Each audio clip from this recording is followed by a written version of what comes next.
Hello, my name is Pell, and this is my I Believe project. Now, my belief is that because bullying is destructive to the human experience, it should be eradicated from schools in general. There are three main forms of bullying. There is physical bullying, there is mental bullying, and then there is cyberbullying. And I will be talking about all three of these types of bullying throughout this video. Physical bullying is, in my opinion, the most common form of bullying. It is the one that is seen the most often in movies and TV shows and video games at times. It is the form that many people associate bullying with nowadays. They don't really consider the mental bullying or the cyberbullying. And physical bullying can be anything from hitting a person to slapping a person to shoving them in a locker to anything of that caliber. It can also lead to sexual harassment in some cases. And there are some signs of physical bullying as well that can be looked at. If kids come home with bruises, cuts, or other unexplained injuries. If they have damaged books, clothing, or possessions. If they are losing certain items that they can't really explain otherwise, or if they are even skipping certain classes. These are all signs that a child is being physically abused at school by a bully who is assumably his same age or relatively the same age. I personally have dealt with this. I've been an onlooker, and I've also dealt with it personally throughout mainly elementary school and middle school. In elementary school, I would remember at the bus stop there would be a kid every day who would always get picked on. There was a huge puddle at my elementary school that would fill up during the winter and when it rained in the spring. And this kid would always be physically abused. He would always be pushed into this puddle of water by this group of boys who nobody stood up to because they were in like the 4th or 5th grade and they seemed all tough and big, and nobody really did anything about it. And I look back on it now and I wonder why I myself didn't do anything like that, and I come to the realization it's because I myself was intimidated and I was getting somewhat bullied by my own friends. This cyberbullying can very easily lead to retribution and people taking matters into their own hands in terms of revenge. They can bring a weapon of some sort to attack the bullies with, whether that be a stick or a gun. Either way, it's some sort of retribution, it's some sort of effect of the bullying in general, and in some cases it can lead to low self-esteem, wanting to run away from home, mood swings including anger or sadness, or even the eventual suicide if it gets that bad. These are all the effects of bullying and things to look for in a child who's being bullied. In the movie Bully, which came out a few years back, it shows a kid who is getting physically abused every day, and he doesn't really do anything about it, and teachers don't do anything about it, principals don't do anything about it, his family tries to do stuff about it, but nothing can be done about it. And it just kind of shows the state of the school system for the average bully. They can usually get away with a lot of different things like this when people just don't really care that much. What are you doing? I'm just filming a video, dude.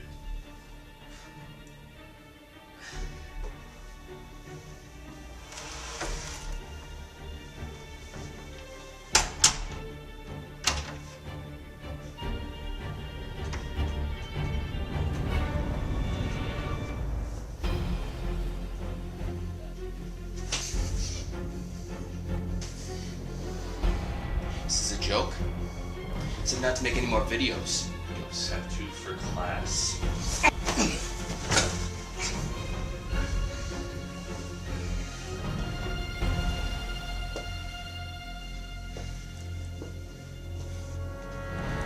You're not gonna make any more of those.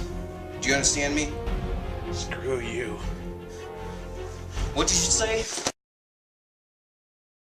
Mental bullying is another category of bullying which falls kind of along the lines of physical bullying, but it is its own type of bullying in itself. It also deals a lot with verbal bullying because the two are kind of interdisplaced.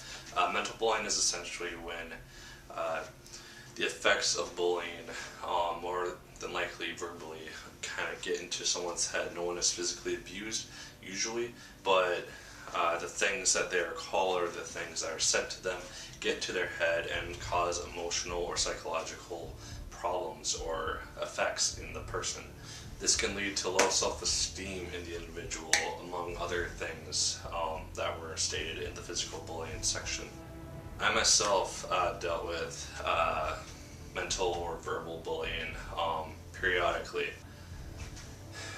More so in middle school and high school is this type of bullying seen, although it can be seen in elementary school. This is where people will repeatedly call somebody a name that they personally don't agree with, and it's derogatory, and the more the name is said, like gay, faggot, pussy, these types of words, they to someone who doesn't really know how to deal with it, they can cause these issues in a person and lead to, again, retribution and a longing for revenge. They can also lead to low self-esteem, depression, a feeling of worthlessness once this type of thing is instigated into the human being. It can be difficult to figure out if somebody is dealing with this type of bullying because other than the mental and psychological signs, it is difficult to see these things because there's no physical damage to the person from school. They aren't being physically abused usually, and so it can be difficult to see these signs, especially after someone has dealt with it for an immense amount of time. They kind of put on a mask at home. They will act a certain way at home, and then at school they will be bullied and not wanting to burden their parents or anyone who cares about their situation with their situation. They put on a mask and they will not really act like there's anything wrong, but it's kind of bellowing up inside that person. Like I said, I personally understand this whole thing.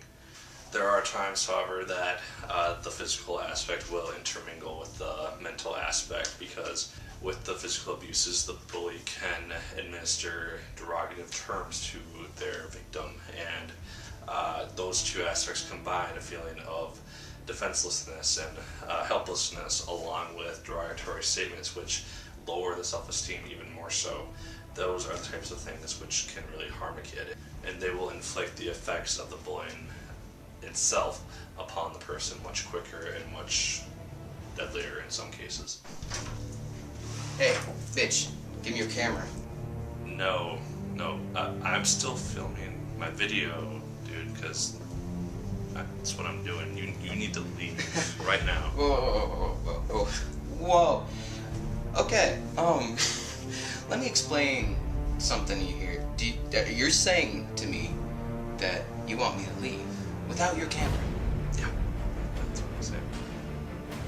Really? Yeah, you heard that right, because this side of your brain still works pretty well. You know what? Enough of your smart ass. I want you to listen to me.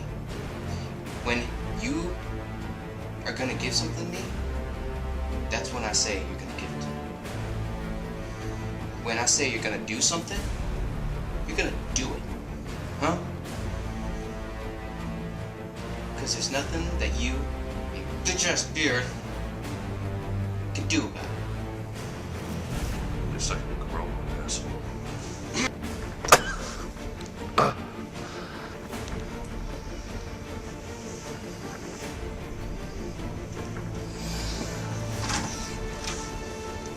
Screw you.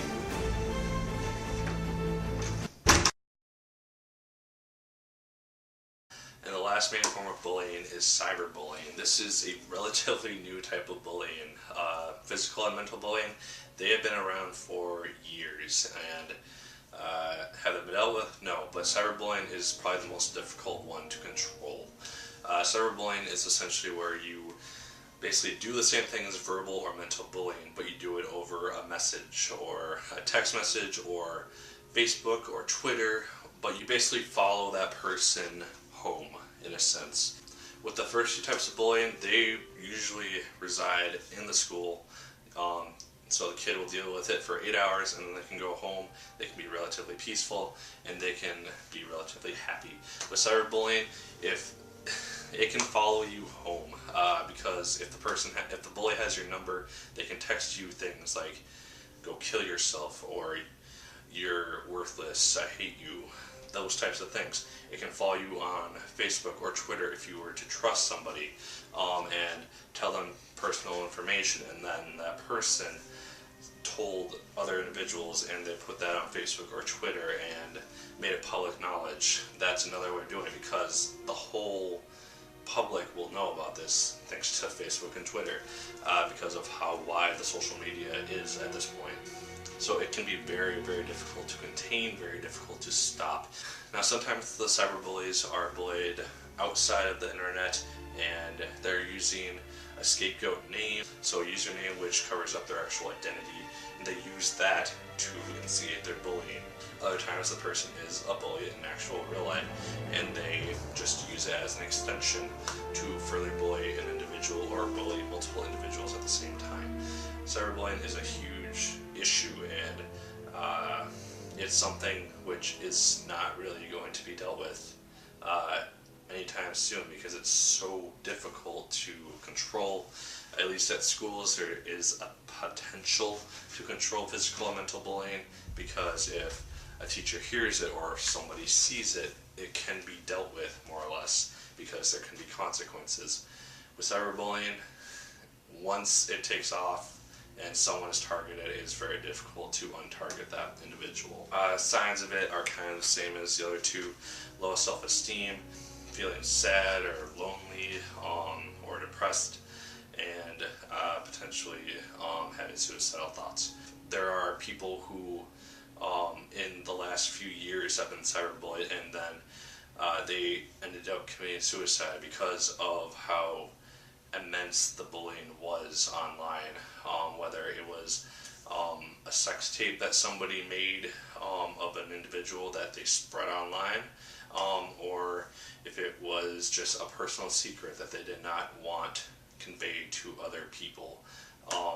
We see this all the time nowadays, and it is a very unfortunate thing. So those are the main three forms of bullying in modern day school system. There's physical bullying, where someone is getting beat up or physically abused. There's mental bullying, where they are being abused verbally and they're getting things told to them that lower their self-esteem or cause depression, or even worse than that. And then there is cyberbullying, which can follow a person home. I have dealt with all three of these types of bullying in my grade school career, and none of them are fun. They deter the experience of school in general. They can make it seem like torture. They can make it seem like you don't want to go. And for a kid who wants to learn as much as he can learn or she can learn, and the fact that that is what is causing them to not enjoy school or not want to go to school and not want to learn what they can learn because of a bully and someone making school hell for them. That's just not right, and it deters the school experience, and it makes life almost not worth living for some people. So if you see a bully or you know of a bully, please contact somebody, either an official, or if it's in like elementary school through high school, the parents of said bully, or the administrator, or a teacher, or somebody who you can confide in. Talk to somebody, please, because you shouldn't have to go it alone, and I luckily did not, and I am much better because of it. Thank you for watching, guys. That is the video. Bullying, as you saw me talk about, is a very big issue still in schools today and around the country in general. I want to thank Mr. Chris Torres right here for being the actor portraying the bully in this video. He got to beat me up, and it was a good time. And so, well, thanks, Nick. I mean, that was a fantastic time to film something that is actually really meaningful to a lot of people, because bullying does affect people. It's not cool, and I know I've had my fair share of that in the past. I'm sure a lot of other kids have, so be courageous and stand up for those people, because those kids need your help, or those other people need your help. Yeah, very, very well said. I'll have a link to some bullying websites in the description down here. And yeah, like, favorite, comment, and subscribe if you so choose. I'd appreciate it immensely. And once again, my name is Nick Pell. I'm Christopher Torres. And as always, my good people, keep on watching.